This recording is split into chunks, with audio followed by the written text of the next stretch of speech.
बिस्मिल्लाहिर्रहमानिर्रहीम। अस्सलामु अलैकुम वरहमतुल्लाहि वबरकातुहू।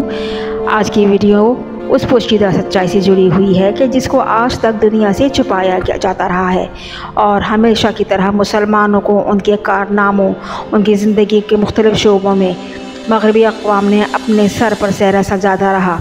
हमेशा से एक फ़रीक दूसरे फ़रीक की हक़ तलफ़ी, झगड़ों और इख्तिलाफ़ात का बायस बनती है, ये तो सभी जानते हैं।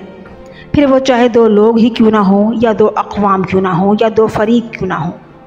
ये हक़ तलफ़ी और जुल्म कई सौ साल से हमारे जद्द अमजद के साथ होते चले आ रहे हैं, जिस पर पूरी दुनिया मुजरिमाना तौर पर हमेशा से खामोश रही।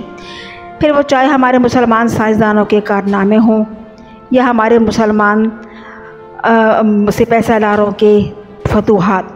हर लिहाज से हर मैदान में मुसलमानों की कामयाबी ने हमेशा मगरबी लोगों को सिर्फ जलने करने के अलावा कुछ नहीं दिया, और उन्होंने उनके ज़ुल्फ़िशां नाम को हमेशा मट्टी में मिला दिया। तहज़ीब व तमद्दुन में भी मुसलमानों को देखकर ख़ुद को इस तहज़ीब का हिस्सा बनाकर ख़ुद को मुहज़्ज़ब कौम करार दे डाला। अज़ल से मुसलमानों के साथ की गई इस हक़ तलफ़ी और नाइंसाफ़ी को कभी भी किसी ने आवाज़ उठाकर कुछ नहीं कहा, और मुसलमानों को अहले दुनिया के सामने कुछ इस तरह बनाकर पेश किया गया जिसे आज की मौजूदा दुनिया में टेररिस्ट और बहुत ही तहक़ीर अंदाज अल्फाज में पता नहीं मुसलमानों को क्या क्या कहा जाता है। जैसे मुस्लिम साइंसदान नोफिल अबू अली सीना को एवेसीना, जाबिर बिन हयान को गैबर, और इब्नुल वाफ़िक को एबिगिनब, और हुनैन बिन इसहाक़ को जोनेनियश, और इब्नुल हैसम को अल-हैसन्स के नाम से सिर्फ इसलिए पुकारा गया, और ये नाम इसलिए दिया गया ताकि दुनिया इन्हें मगरबी नामों के साथ जानकर मगरबी साइंसदान माने।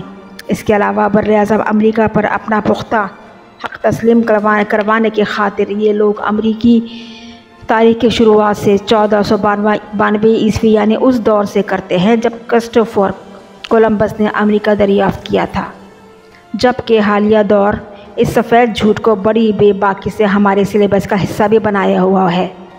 जी हाँ, दुनिया का सबसे बड़ा झूठ कि अमेरिका क्रिस्टोफर कोलंबस ने डिस्कवर किया, ये सरासर गलत है और एक मन घड़त झूठ है। सच है, ऐसा झूठा सच कि जिसे पूरी दुनिया ने सर तस्लीम खम किया हुआ है, क्योंकि जब क्रिस्टोफर कोलंबस अमेरिका की सरज़मीन पर उतरा तो उसको वहाँ पर एक मस्जिद के अलावा कुछ ना मिला। ये बात अहले तारीख़ बहुत आसानी से हज़म कर गए कि इनके आज इस झूठ और सच की गुत्थी इस वीडियो के ज़रिए और कुछ तहकीकात और कुछ किताबों से लिए गए मुखालों और कुछ सबूतों के तौर पे आपके सामने वीडियो में जमा करके कोशिश करते हैं कि आपको इस बात को समझाया जाए। अमेरिका, जिसको दरियाफ़्त करने का सहरा कोलंबस के सर जाता है, क़दीम इस्लामी तारीख़ कुतुब जो क्रिस्टोफर कोलंबस के सैकड़ों साल कबल लिखी गई थी, ऐसे गुमनाम हीरोज़ के कारनामों से भरी पड़ी है जो अटलांटिक ओशन, अरब जिसे बहरे ज़ुल्मात कहा करते थे, याद करने में कामयाब रहे और उसे पार भी करने में कामयाब रहे।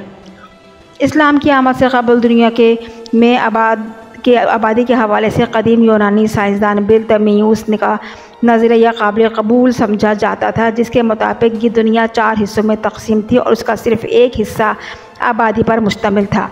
इसके बाद अल-बैरूनी, इब्न रुश्द के कुतुब शिराज़ी जैसे मुसलमानों और साइंसदानों ने इस नज़रिए का इनकार करते हुए ये दलाइल पेश किए कि अगर दुनिया का दूसरा हिस्सा जो माहौलियाती एतबार से पहले हिस्से की तरह नहीं है तो ये कैसे मुमकिन है कि इस पर आबादी का वजूद ही ना हो। इस दौर में यूरोप के पादरियों का ये भी अक़ीदा था कि ख़त इस्तफ़ा यानी एक्वाटोर के नतीजे में ज़मीन पर कोई आबादी मौजूद नहीं और वहाँ कोई आबाद नहीं है।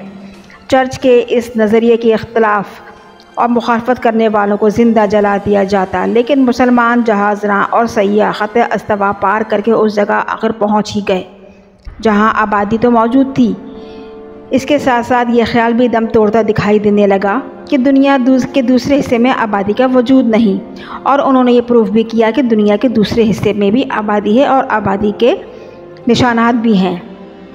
लेकिन इस आबादी के दरमियान एक ऐसा लंबा चौड़ा बिखरा हुआ ख़तरनाक समंदर था जिसे अहले अरब बहरे मुहीत या बहरे ज़ुल्मात या बहरे उक़यानूस या तारीखियों के समंदर के नाम से पुकारते हैं। जब भी शायद इस समंदर को हवाला देकर किसी शायर ने क्या खूब कहा है कि दश्त तो दश्त दरिया भी ना छोड़े हमने, बहरे ज़ुल्मात में दौड़ा दिए घोड़े हमने। बिलाखिर कुछ बहादुर लोगों ने समंदर को पार करने का इरादा करने की ठानी।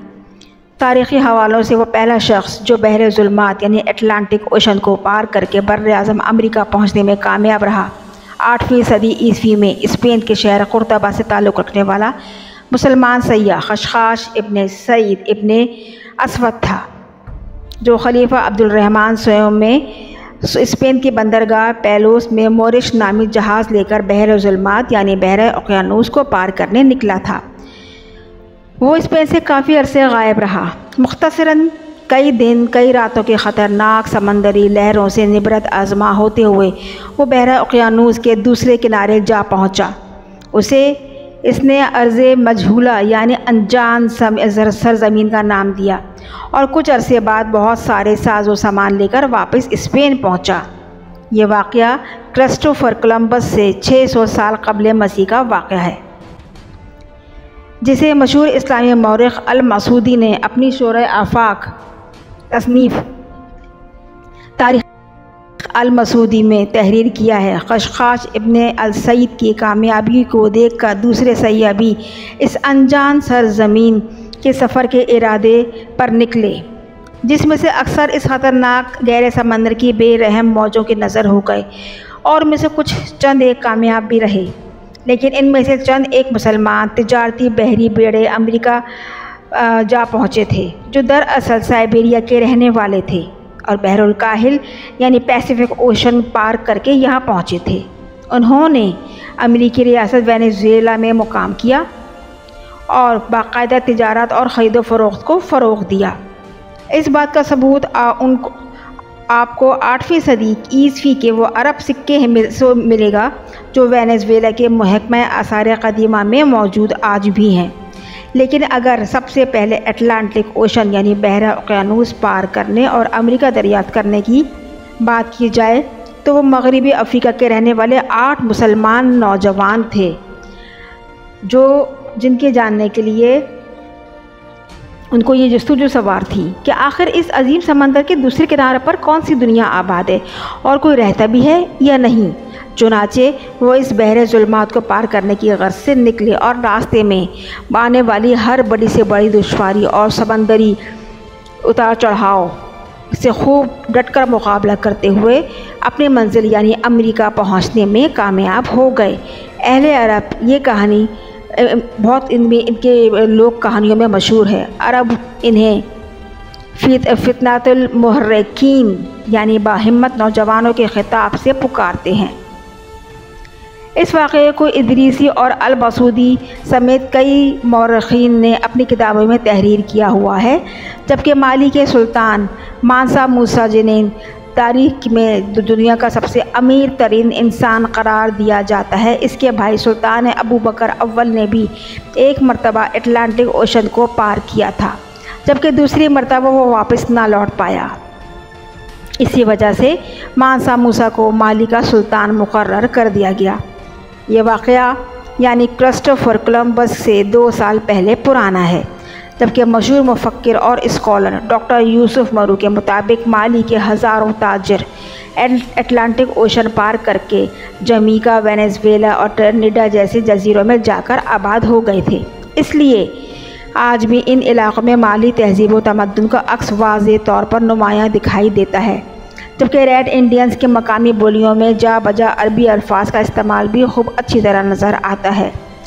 अब ये अल्फाज डिस्क्रिप्शन में भी मौजूद हैं, जहां आप जहां तक क्रिस्टोफर कोलंबस का ताल्लुक़ है, वो भी अरब जहाज़ रानों की मदद से ही अमेरिका आया था। अकेला उसने कुछ भी नहीं किया था। जब उसको पता चला कि अरब जहाज़ रां उस समंदर के दूसरी जानिब जा चुके हैं और वापस आ भी चुके हैं, तो लिहाजा उसने तय किया कि मैं भी वहाँ जाके देखूं। और ये दावा मुसलमानों का नहीं करते, बल्कि मशहूर मगरबी अदीबा व मुसन्निफ़ा एलन विंसन हार्वर्ड का है, जिसे एलन के मुकाले ने कोलंबस व्हाट इज़ में तहरीर किया है। बाद अज़ा इस मज़मून को हार्वर्ड यूनिवर्सिटी ने अपने रिसर्च के मज़ामीन में शामिल कर लिया। एलन के मुताबिक 7वीं और 14वीं सदी ईस्वी के दौरान अरबी ही दुनिया के एक बड़े हिस्से पर एक साइंटिफिक ज़बान थी और एक इंटरनेशनल ज़बान थी। तमाम इंसाइक्लोपीडियाज़, डिक्शनरीज़, तारीख़ की किताबों के में नक्शे और चार्ट्स अरबी ज़बान में ही नज़र आते हैं। ज़ाहिर है कोलंबस भी इन्हीं किताबों और नक्शाजात की मदद से ही वहाँ पहुँचा होगा और इनकी मदद लेने पर मजबूर हुआ होगा, जबकि इसका सहारा लेने के लिए इसको मुसलमानों की ज़रूरत पेश आई। जबकि कोलंबस के 2 जहाज़ नीना और पेंटा के कप्तान बेंजोन नस्ल से ताल्लुक़ रखने वाले 2 मुसलमान भाई ही थे, तो इसने रास्तों को आसान बनाने के लिए इसने मुसलमान 2 भाइयों को चुना। और जबकि मशहूर मगरबी मौर्रिख सर एक्वरी एरागोन ने अपने मशहूर किताब द कोलंबस पेपर में लिखा है कि जब कोलंबस का बहरी बेड़ा जबारा के मुकाम पर लंगर अंदाज हुआ तो क्यूबा के शुमाल मशरिक में वाक़ जो कि क्यूबा के शुमाल मगरिब में वाक़ है, तो उन्होंने वहाँ के एक पहाड़ पर एक खूबसूरत सी मस्जिद को देखा। जबकि क्यूबा समेत मैक्सिको, नवाडा और टेक्सास से मिली दौर कदीम की से ताल्लुक़ रखने वाले पत्थरों पर मुनक्कश कुरानी आयात और अरबी इबारात आज भी उनके म्यूज़ियम में मौजूद हैं, जो कि ये बात की वजाहत करती हैं कि क्रिस्टोफर कोलंबस अमेरिका डिस्कवर करने वाला आखिरी शख्स तो हो सकता है, मगर पहला हरगिज़ नहीं। उम्मीद है इस वीडियो के तवज्जुह से कुछ नाक़िस मालूमात आप तक पहुँचने में कामयाब हुई होंगी। अगर वीडियो पसंद आए तो लाइक सब्सक्राइब ज़रूर कीजिएगा। शुक्रिया, जज़ाकल्लाह।